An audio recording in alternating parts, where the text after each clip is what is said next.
Contratação mais cara em cada temporada do século XXI lá do canal Eurofoot. Então bora lá reagir, deixar teu like, comenta, se inscreva e vamos lá. Nessas últimas temporadas a gente tem visto cada vez mais transferências aí absurdas, né, com valores gigantescos, tanto de jogadores consagrados quanto de promessas. Por isso a gente decidiu hoje dar uma passadinha pelo século XXI, relembrando aqui qual que foi a contratação mais cara de cada temporada desde o início do século. Eu sou o Pedro Silveira, você está no Eurofoot e a gente vai começar obviamente com a temporada 2001-2002, com um carrasco da seleção brasileira, que foi extraordinário como jogador e tri da Champions como técnico, Zinedine Zidane. O Zizou reinou na Juve ganhando títulos e enfileirando prêmios, e assim desembarcou na Espanha para ser um dos primeiros da era galáctica do Florentino Pérez, por algo em torno de 77 milhões de euros. Pode até parecer barato pro tamanho que tinha e a qualidade que tinha o Zidane, né? Hoje, por exemplo, com esse valor, você contrata um Havertz. Mas na época era uma grana absurda e quebrou o recorde mundial de transferências, tá? Que só voltaria a ser quebrado 8 anos depois. Caramba, durou um bom tempo, né, então. O Florentino tinha o desejo de transformar o Real Madrid no time das estrelas, tanto é que já tinha contratado o Figo vindo do Barcelona. E aí também depois o Ronaldo, Fenômeno, o Beckham e outros. Quando o time se consolidou com todos os galácticos, as coisas não aconteceram bem da maneira como o Florentino Pérez previa, porém o Zidane, especificamente na sua primeira temporada, já foi campeão da Champions League, exatamente, e foi justamente naquela em que na final ele faz um gol antológico para dar a vitória pro Real Madrid por 2-1 sobre o Bayer Leverkusen. Foi a transferência mais cara da história naquela época, mas diria até que ficou barato, viu? No começo da temporada 2002-2003, a gente tava vindo da Copa do Mundo, do Penta do Brasil, quando o Ronaldo ficou daquele jeito e foi contratado pelo Real Madrid. Foram 45 milhões de euros, mas acredite se quiser, essa não foi a transferência mais cara desta temporada, porque por 1 milhão a mais chegava em Manchester um xerifão, Rio Ferdinand, destaque da Inglaterra na Copa, fazendo grandes jogos com a camisa do Leeds, sendo capitão aos 23 anos inclusive, né? O Ferdinand foi comprado pelo Manchester United por 45 milhões de euros, um valor altíssimo na época para qualquer jogador, mas principalmente para um zagueiro. Para efeito de comparação, na mesma janela de transferências, a Inter contratou o Cannavaro por 23 milhões de euros, ele que viria a ser até bola de ouro depois, né? Treinado pelo Ferguson e integrante de uma era de ouro do United, ele foi uma aposta da diretoria que deu só um pouquinho certo, né? Ganhou praticamente tudo lá pelos Red Devils, tudo que podia ganhar. Clube. E já que a gente falou dessa diferença pequena de valores aí entre o Rio Ferdinand e o Ronaldo, vale deixar claro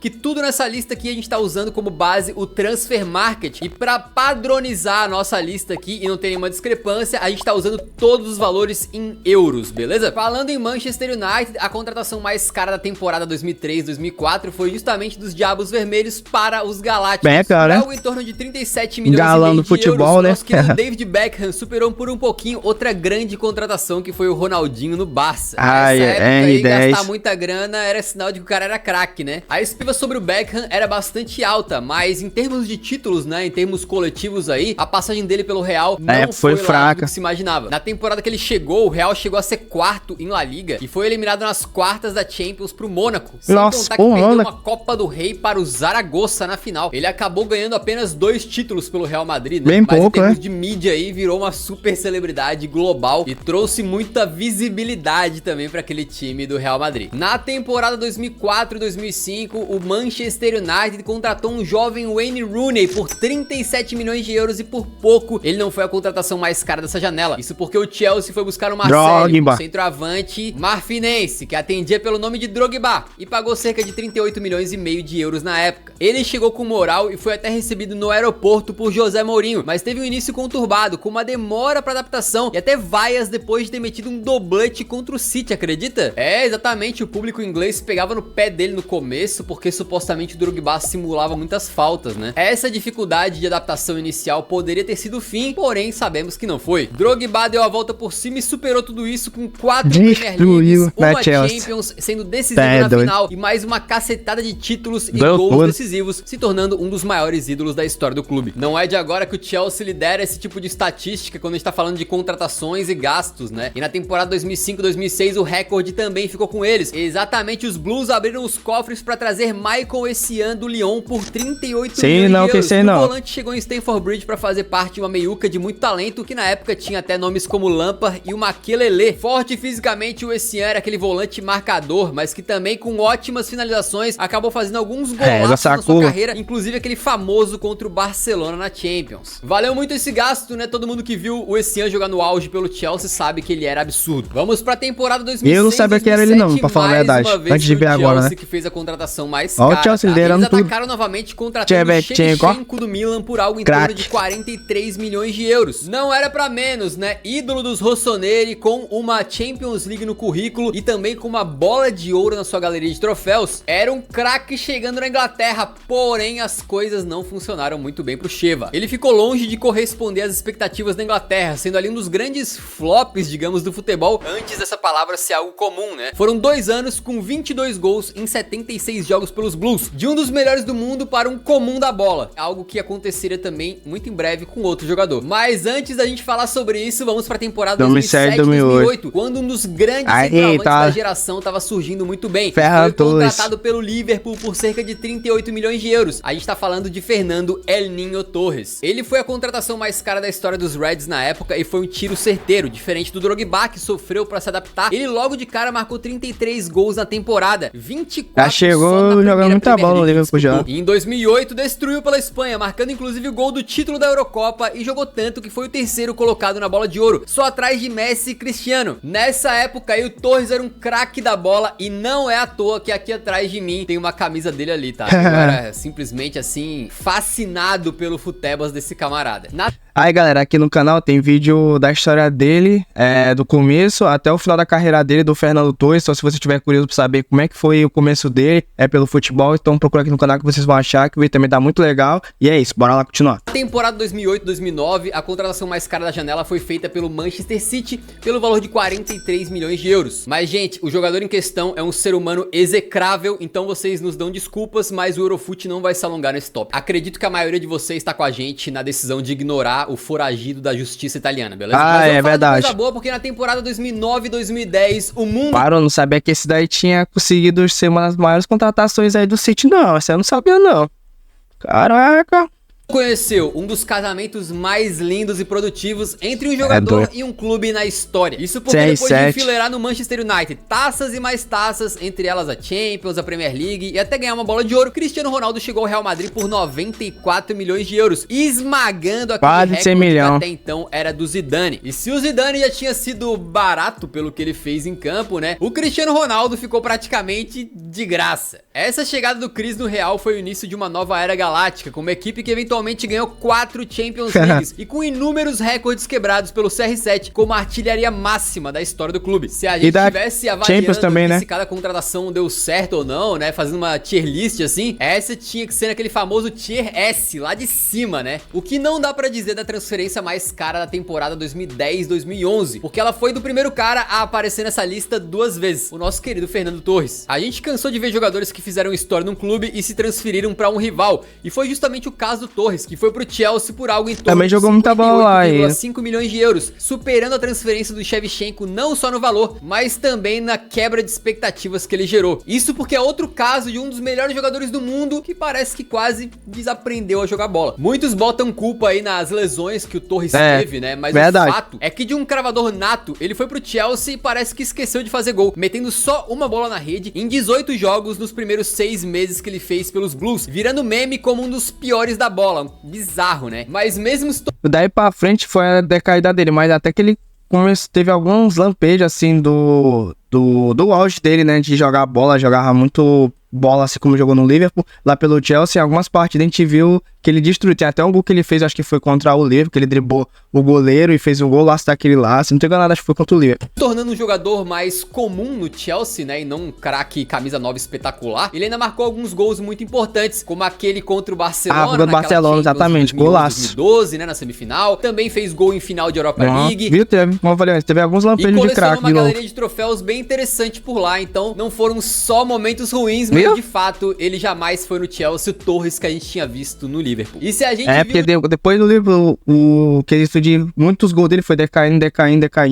E aí ele acabou, parece que desaprendeu a jogar a bola, né? Mas acontece, né? Todo mundo é assim, tem jogador tem seu auge, depois volta ao normal e é coisas que acontecem no futebol, que não dá pra entender, né, às vezes. O Chelsea quebrando a banca aí algumas vezes, né? Agora pra temporada 2011-2012, eles tinham um novo competidor no mercado, porque chegou o novo rico Paris Saint-Germain. Eles resolveram quebrar a banca PSG, com a primeira né? grande contratação sendo de um argentino, Javier Pastore, por 42 milhões de euros. Caraca, o Pastore foi 42 anos e tava se destacando no Palermo da Itália, marcando golaços e sendo um dos melhores jogadores do time italiano, e assim se tornou a contratação mais cara de um clube francês na época. A sua passagem por Paris foi de ídolo, fazendo parte daquele início de reconstrução do PSG, né, e encerrando um jejum de títulos do Paris no campeonato francês, que já durava 19 anos. Então o Pastore chegou quando era tudo mato, e ajudou a fazer a base do que o clube é hoje, né. Ele nunca foi um craque geracional, mas foi muito importante para essa consolidação do Paris, e fez quase 300 jogos pelo clube. Tá muito. Temporada 12. Parece que já tem 300 jogos pelo PSG, se eu não tô enganado, é o Marquinhos, tá lá, faz uma cota de tempo lá, acho que ele já tá com mais de 300 gols,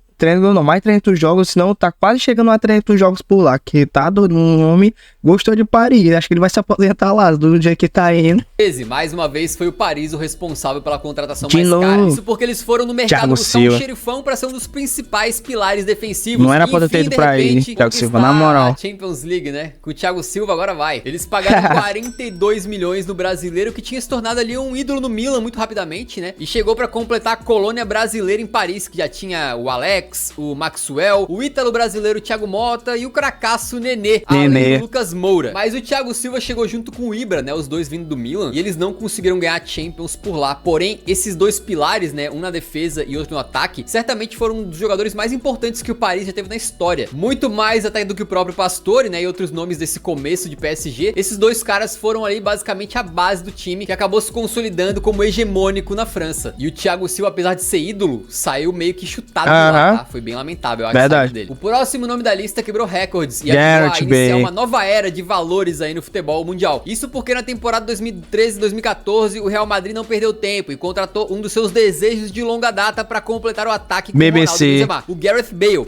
que depois de muito tempo, de valores que ficaram escondidos por um período, tá, foi revelado que ele custou cerca de 101 milhões de euros. Se tornou assim o primeiro na história a ultrapassar os 3 dígitos. E olha que o nosso mano Bale nem gostava tanto de futebol, e mesmo assim teve um começo incrível e foi importante em mais de uma conquista de 5 Champions, ou foi 4, foi importante em La Liga, brilhou em Copa do Rei. Jogou muita bola. Então valeu toda a grana gasta e mereceu ir lá curtir um golfe depois, né? Essa parada do golfe aí virou meme, né? Mas ele gosta tanto que ele foi parar no jogo de golfe que eles têm lá, o PGA Tour. Loucura, né? Mas se o Real Madrid completou assim o seu trio BBC, o Barcelona não quis ficar pra trás. Galera, mas aí pelo menos o Gareth Bale, mas não gosta muito de futebol, ganhou tudo que podia pelo futebol até bem cedo, né? Ele se aposentou, acho que foi 33 anos, então antes disso ele já tinha conquistado tudo já, o que podia conquistar pelo futebol. Aí depois ele fala assim, quer saber, já tá bom, já conquistei tudo, eu vou jogar agora meu golfe, vou me profissionalizar no golfe. E agora atualmente o cara tá lá, jogando um golfe profissional, ganhando o dinheirinho dele e fazendo o que ele realmente gosta, que é jogar golfe, né? E durante a temporada 2014-2015, foi também na Premier League Luizito Soares, que faltava, Luizito Soares por 81,72 milhões de euros vindo do Liverpool. E foi bem arriscado porque ele tinha acabado de dar aquela famosa mordida no Chiellini durante a Copa do Mundo do Brasil e tomou um severo gancho de 4 meses sem nem sequer poder ir a um estádio ou treinar com a equipe. Mas a aposta deu certo, porque logo a suspensão acabou e ele se tornou peça essencial do trio MSN, que encantou toda uma geração de torcedores, além de ter vencido o título a rodo como Blaugrana, incluindo uma tríplice coroa. E o Soares eventualmente também se tornou o terceiro maior artilheiro da história do Barcelona. E também saiu chutado, tá? Uma pena. Mas ele teve a sua redenção pessoal ganhando aquele título com o Atlético de Madrid. Agora chegamos à temporada 2015-2016 e o Manchester City volta a dar as caras aqui no vídeo. Isso porque eles foram buscar uma contratação que entrou pros livros de história. Kevin De Bruyne. O moleque bom, que foi rejeitado pelo Chelsea, acabou chegando por 76 milhões de euros depois de uma ótima temporada pelo Wolfsburg. E o De Bruyninho não demorou pra se tornar peça-chave no time do City. Eventualmente se tornou também essencial pra equipe do Pep Guardiola, que simplesmente dominou e ainda tá dominando a Premier League.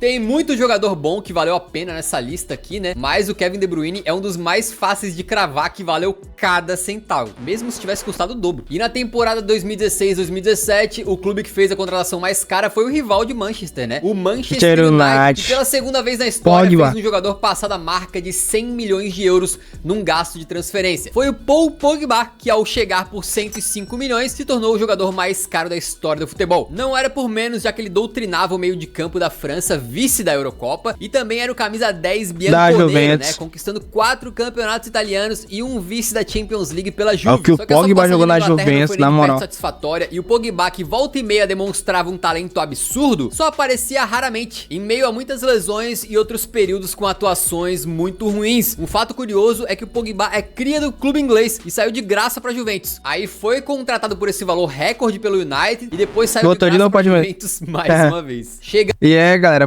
pior porque, depois de tanta lesão e negócio de problemas fora de campo, o Pogba acabou sendo multado aí pela FIFA e tudo, em um quesito de ficar suspenso por 4 anos do futebol. Então, é triste dizer isso, mas acho que o Pogba não vai mais voltar a jogar a bola que ele jogava antigamente pela Juventus, assim como era antes. E então, acho que acabou o que o Pogba fez algum dia, é só história, porque não tem mais o que ele fazer mais, porque quando ele voltar, eu acho que ele já vai estar mais velho, vai ser mais difícil ele voltar a jogar bem. Então, quem viu o Pogba no auge teve o privilégio, porque ele jogava muita bola na Juventus, na moral. Ele foi para o Manchester, mas ele lá não jogou mais ou menos, uns jogos ele jogava bem, outros jogos ele jogava mal, mas é um cara que era bom e acabou virando jogador comum, infelizmente, né?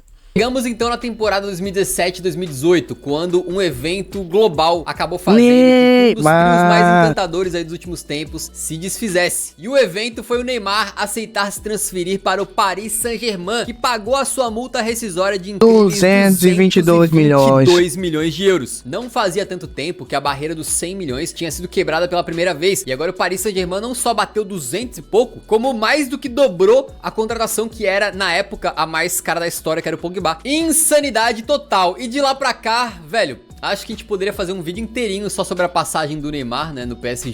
Mas ele quis sair da sombra do Messi, acabou não se destacando como podia por conta de inúmeras lesões. Verdade. Apoiou demais lá no PSG, na moral. No final das contas, né, e depois voltou a ser companheiro do próprio Messi em Paris. Mas as coisas não deram certo, ele virou alvo da torcida diversas vezes e aos 31 anos escolheu ir jogar no Al Hilal da Arábia Saudita. O PSG...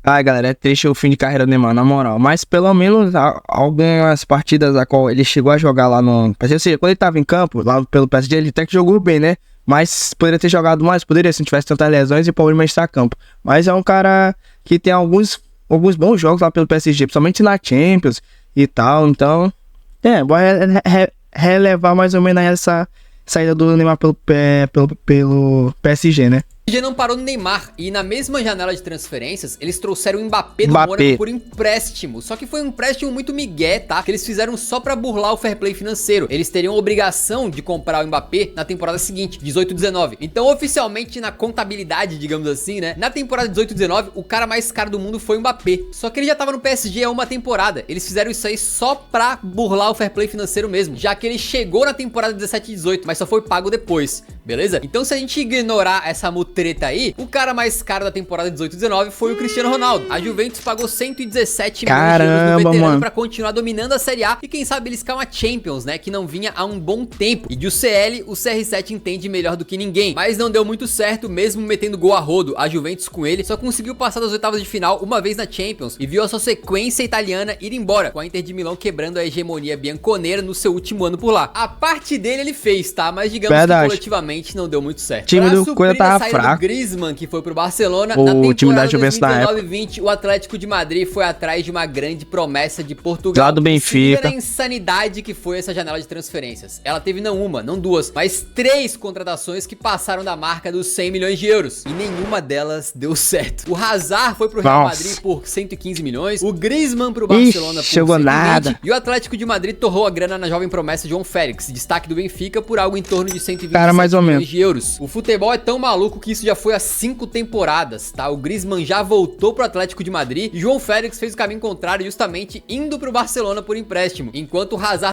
Aí o João Félix foi pro Barcelona, depois foi comprado agora pro Chelsea e tá lá no Chelsea. Se ele vai jogar bem de novo. E o Hazard se aposentou, Tá né? sem clube pensando em se aposentar. Já se aposentou atualmente, né, galera? Aí, né? O futebol não faz o menor sentido, amigo. Em 2018, o Barcelona tinha contratado o jogador brasileiro Arthur Melo, que foi muito elogiado pelo próprio Messi quando chegou, por ter supostamente um estilo de jogo parecido com o do Xavi, que poderia encaixar muito bem no Barça. E o fato é que apesar de ter um início bom, ele não conseguiu se firmar por lá. Também teve algumas atitudes extra-campo que prejudicaram a passagem dele na Catalunha. E aí na temporada 2020-21 é que ele vai pra Juventus numa manobra financeira esquisitíssima, tá? Uma mutreta das brabas entre Barcelona e Juventus, em que eles meio que trocaram o Arthur pelo Pjanic, só que inflacionando bastante o valor de cada jogador pra conseguir equilibrar ali os seus livros de contabilidade, tá? Então, oficialmente, o Arthur custou aí, entre fixo e variáveis, né, um pouco mais de 80 Caramba, milhões de euros, mas pagou 80 milhões nele. muitíssimo bem, que não era o valor dele na época. Mas dois. Tá aí, né? E não jogou nada, né, na Juventus. 2021-22,